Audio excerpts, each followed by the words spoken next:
এই দেখুন সেই টমেটো, যে টমেটো চাষ করি, সকালে খেতে এসে সবেমাত্র তুললাম। এখন পাকা শুরু, আগেও কয়েকবার তুলেছি। দেখেন কত সুন্দর সুন্দর টমেটো, গাছ ভরা টমেটো, সবে তুললাম। প্রচুর টমেটো, শুধু এগুলো না, আগেও অনেকবার তুলেছি। থল থল টমেটো, এক একটা ডাঁটায় প্রচুর টমেটো হয়েছে, দেখেছেন? সেই যত্ন করলে যে টমেটো যে কত ভালো এবং সুন্দর হয়, আপনারা দেখলেই বুঝতে পারছেন। দেখেছেন? গাছ ভরা টমেটো, আবার সেই টমেটো দেখুন, ছোট বড় দিয়ে গাছ ভরা টমেটো। এত সুন্দর টমেটো হয়েছে, আপনারা দেখলেই অবাক হয়ে যাবেন। যে কথাটা আগে বলেছিলাম, গাছে খোঁটা দিয়ে দড়ি বেঁধে টমেটো চাষ করলে খুব সুন্দর টমেটো। দেখেছেন কত সুন্দর সুন্দর খোঁটা আর কঞ্চি, এই সেই খোঁটা আর এই সেই কঞ্চি, খোঁটা আর কঞ্চি দিয়ে কত সুন্দর টমেটো হচ্ছে। এই দেখুন টমেটো একটাও মাটিতে নেই, একটাও মাটিতে পড়েনি, কত সুন্দরভাবে আছে। থল থল, পুরো থল থল। আরও ছিল, প্রচুর হয়েছিল এবং তুলেছি।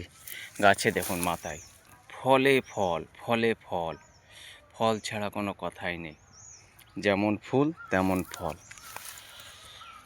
খুব সুন্দর এবং ভালো লাগছে। তাই ভালোভাবে চাষ করলে আর বীজ যদি ভালো হয়, খুবই সুন্দর টমেটো হয়। হ্যাঁ, আমি কিছু তুলেছি, তার মধ্যে একটা আছে রং চড়ে গিয়েছে। এটাকে আজকে তুলব না, কয়েকদিন পরে তুলব, 2-1 দিনের মধ্যেই তুলব। ভালো চাষ করলে আর ভালো বীজ হলে এই রকম সুন্দর সুন্দর টমেটো হয়। প্রত্যেকটা চাষির খুবই ভালো লাগে এবং অর্থনৈতিক দিক দিয়ে একটু সাশ্রয় হয়। খুবই সুন্দর, ভালো। দেখেছেন? একটা টমেটো মাটিতে নেই, সব মাটি ছাড়া উপরে। প্রচুর টমেটো হয়েছে, টমেটোর জাতটাও ভালো।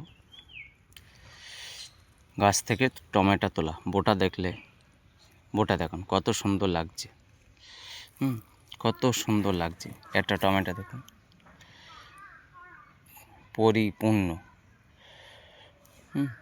খুবই সুন্দর এবং দারুণ। এক একটা থলে যে কি পরিমাণ টমেটো হতে পারে তা আপনারা দেখুন। দেখুন টমেটোর যে শীষ, প্রচুর টমেটো, প্রচুর প্রচুর প্রচুর টমেটো হয়েছে। মাথায় শুধু টমেটো আর টমেটো, টমেটো ছাড়া কোনো কথাই নেই। এই দেখুন সব টমেটো, পাতার থেকে টমেটো বেশি, পাতা থেকে টমেটো বেশি। এগুলো ছোট, নিচেরগুলো বড়।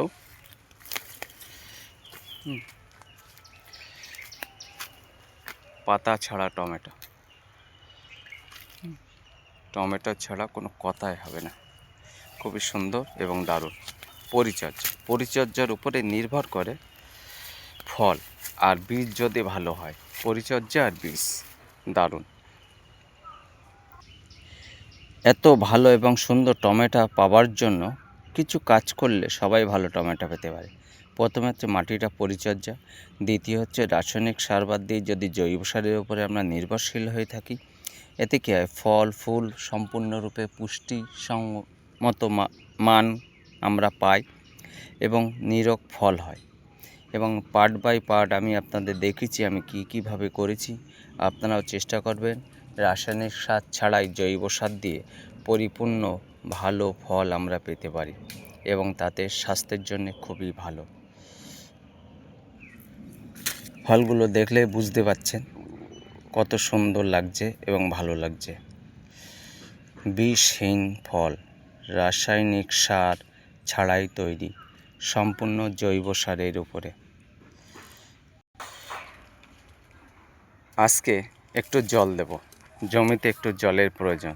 জল দেবার 2-3 দিন পরে এসে দেখব এই ফলগুলো আরও বড় হয়ে গিয়েছে, কারণ একটু জলের প্রয়োজন, জল দেবার দরকার।